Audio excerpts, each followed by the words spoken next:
اون که شما میخواهید اون باید بشود، نه اون که اونهایی که از اروپا و خارج آمدن میخواهند، نه اون که اشراف میخواهند، نه اون که حقوقدان ها میخواهند. اون که شما میخواهید میزان است. اون که خون داده باید حرفش را شنید. در این چیزی که تا امروز واقع شده یک شکست بزرگی به وجود آمده، نه فقط برای رژیم صهیونیستی، برای تمدن غرب، برای فرهنگ غرب، برای ادعاهای غرب. یه شکست بزرگی اینا خوردن.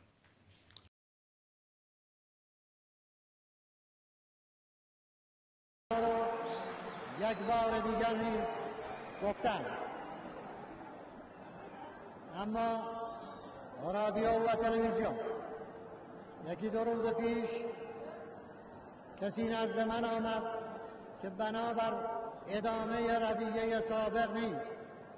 یکی دو نوبت هم مخبران رادیو و تلویزیون برای مصاحبه آمدند و من نپذیرفتم و آنها هم همین صورت رو نشون دادند. خب معلوم می شود که بناشون بر لطف و عنایت در حق من بوده است.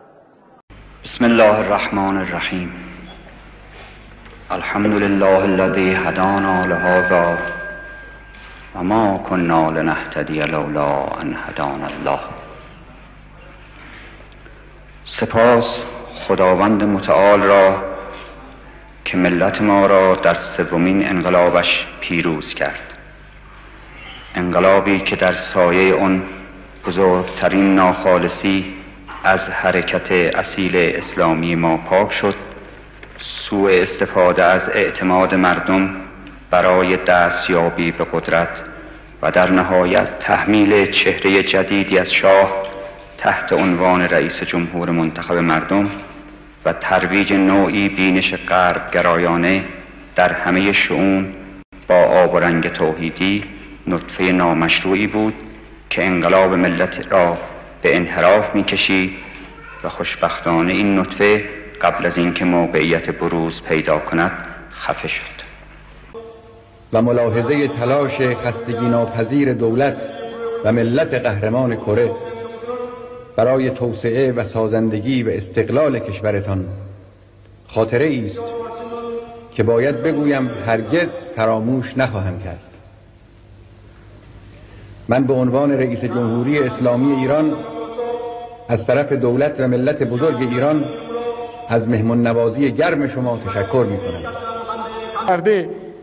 و همه وجودشون به اونها دستور میده که شلیک کن، ندای رهبری رو پاسخ مثبت بدن، به دستشون از رو ماشه تفنگ بردارن و از جبهه پیغام بدن، بگن که ما هرچی شما بگید اون رو حق میدونیم و تسلیمیم. این یک حالت استثنایی است و در شرایط انقلاب اسلامی قابل تحققه. بسم الله الرحمن الرحیم.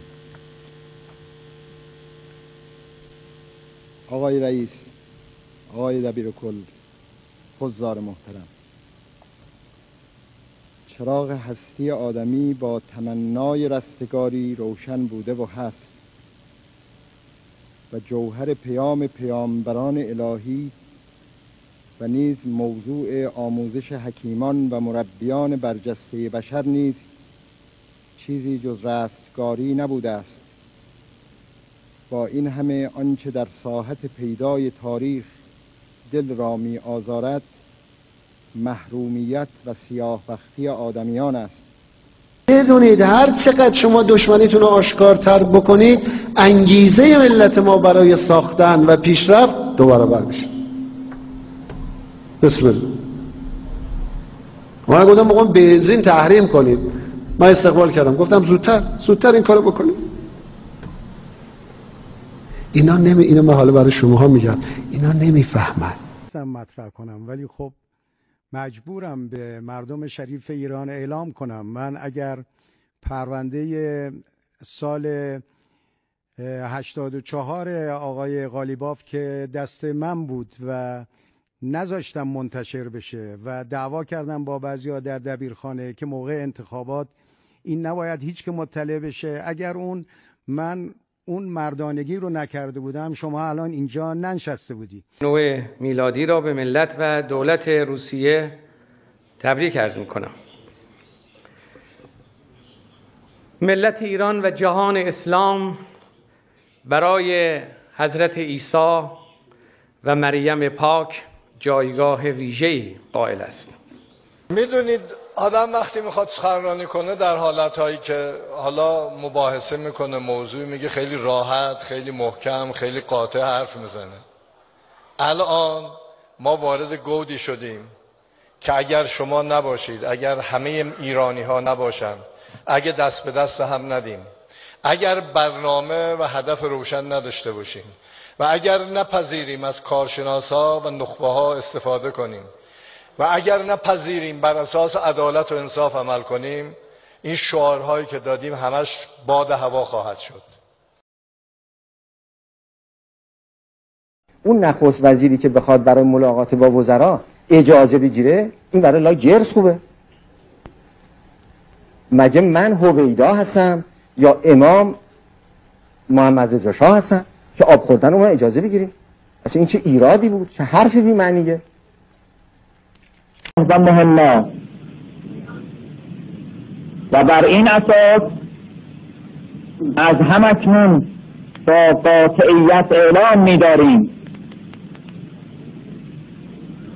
که در این جنگ تحمیلی ایمان اسلامی و انقلابی مردم ما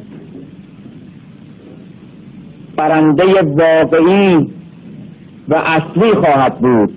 بر باد رفتگان بسیارم،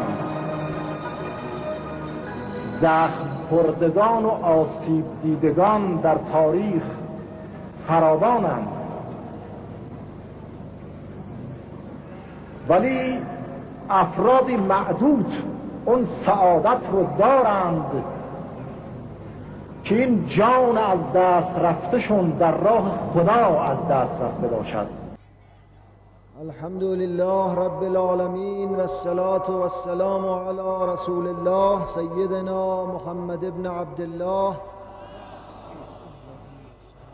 وعلى آله آل الله ولا سيما على بقية الله حجة ابن الحسن. اطلاعاتی که ما از ستادهامون داریم در سطح کشور، برنده قطعی با نسبت آرای بسیار زیاد این جانب هستند. این علیرغم این مسئله است که ما در سطح کشور با اخراج وسیع ناظران خودمون روبرو بودیم، با حمله به ستادهای خودمون روبرو بودیم.